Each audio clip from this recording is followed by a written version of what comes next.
दिन था 13 अप्रैल 2024 यानी तकरीबन एक साल पहले। हमास के समर्थन में ईरान ने इजराइल पर 170 रॉकेट, 30 क्रूज मिसाइलें और 120 बैलिस्टिक मिसाइलें दागी।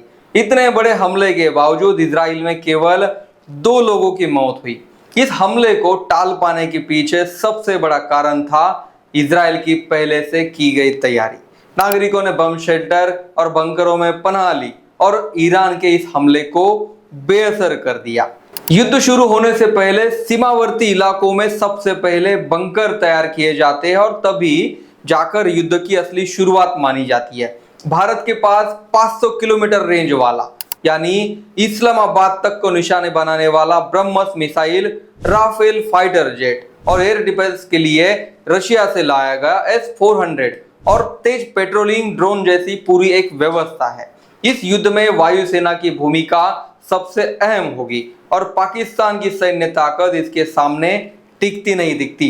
तो इस वीडियो में हम आपको विस्तार से बताएंगे कि बॉर्डर पर कैसे तैयारी की जा रही है और अगर युद्ध छिड़ा तो भारतीय वायुसेना का ऑल आउट कार्यक्रम कैसे हो सकता है। पाकिस्तान ही नहीं, भारत का हर नागरिक कहता है कि कुछ बड़ा होने वाला है। पाकिस्तान ने खुद कहा है कि 2 से 3 हफ्तों में युद्ध शुरू हो सकता है। अमेरिका ने दोनों देशों को संयम बरतने की सलाह दी, लेकिन मोदी और ट्रंप के बीच हुई बातचीत में भारत ने साफ कर दिया, हमारे नागरिकों का बलिदान व्यर्थ नहीं जाएगा। इसके बाद अमेरिका ने भारत का खुला समर्थन किया।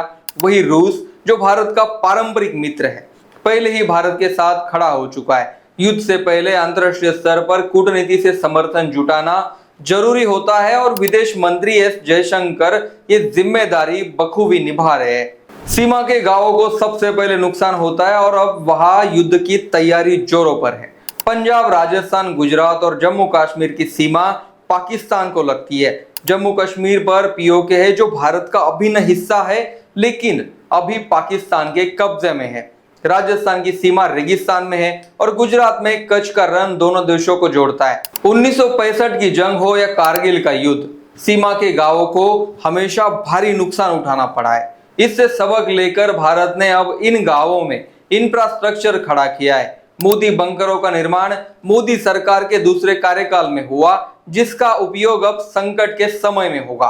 पिछले 25 सालों से युद्ध न होने के कारण लोग बंकर भूल गए थे, लेकिन अब गांव वाले खुद बंकरों की सफाई में जुट गए हैं। जम्मू कश्मीर के पूंछ और राजौरी जिलों में 2021 में आर्थिक मदद देकर बंकर बनाए गए थे। करमरा गांव के लोगों ने एनआई से बातचीत में कहा, हमने बाकी सब काम छोड़कर बंकर और बम शेल्टर की मरम्मत शुरू की है।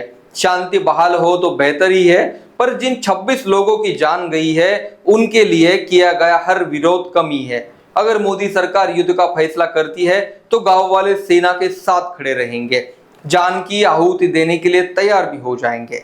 पीओके में भी बम शेल्टर बन रहे हैं और 2 महीनों की जरूरत का सामान इकट्ठा किया जा रहा है। आज सीमा की जिम्मेदारी सरकार उठा रही है, पर अब तक के युद्ध में वायुसेना का इस्तेमाल इतने बड़े स्तर पर कभी नहीं हुआ था। 1999 के कारगिल युद्ध में वायुसेना की स्ट्राइक से ही पाकिस्तान की हार हुई थी, लेकिन दोनों देशों के पास अति आधुनिक फाइटर जेट्स और न्यूक्लियर हथियार है, इसलिए युद्ध और भी ज्यादा विनाशकारी हो सकता है। भारत के पास दुनिया की सबसे उन्नत एयर डिफेंस सिस्टम S-400 रूस से आई है। अमेरिका और रूस के बीच जब हथियारों की होड़ लगी थी, तब रूस ने दुनिया की सबसे बेहतरीन एयर डिफेंस प्रणाली बनाई और भारत ने 2019 में इसका ऑर्डर दिया था, जिसकी पहली खेप भारत आ चुकी है। इसके अलावा भारत के पास देश में बनी आकाश एयर डिफेंस सिस्टम भी है। भारत की वायुसेना के सबसे घातक हथियार DRDO द्वारा बनाए गए, जैसे विनाकर रॉकेट लॉन्चर जो 44 सेकंड में 12 राउंड फायर कर सकता है और उसकी रेंज 38 किलोमीटर है। इसकी तुलना अमेरिका के हिमार से की जाती है। आकाश मिसाइल भी बेहद ताकतवर है जो एक साथ 4 टारगेट को निशाना बना सकती है। युद्ध की स्थिति में सबसे पहले पाकिस्तान को इसका सामना करना पड़ेगा। वही तेजस एक हल्का फाइटर जेट है जो हवा से जमीन और हवा से हवा दोनों हमले करने में सक्षम है। सुखोई और राफेल की लंबी दूरी वाली क्षमताओं की वजह से इन्हें युद्ध में प्राथमिकता दी जाएगी।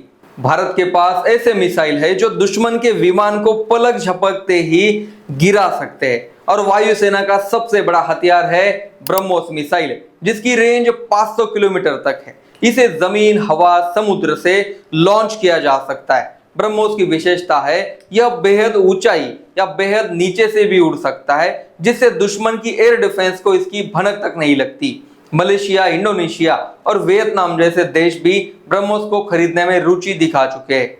ध्रुव और रुद्रो जैसे हेलीकॉप्टर्स दुर्गम क्षेत्रों में सेना की मदद कर सकते हैं और इसी वजह से युद्ध की सबसे बड़ी जिम्मेदारी वायुसेना पर होगी। मोदी सरकार की उच्च स्तरीय बैठकों में लगातार वायुसेना से ब्रीफिंग ली जा रही है और तैयारियों की समीक्षा की जा रही है। रक्षा विशेषज्ञ का कहना है कि वायुसेना की एंट्री ही पाकिस्तान का ऑल आउट प्रोग्राम होगी और इसके बाद पाकिस्तान का नक्शा तक बदल सकता है। आपका इस युद्ध स्थिति पर क्या मत है? क्या वायुसेना को पाकिस्तान का हमेशा के लिए बंदोबस्त कर देना चाहिए? अपनी राय कमेंट में जरूर लिखें और चैनल सब्सक्राइब करें।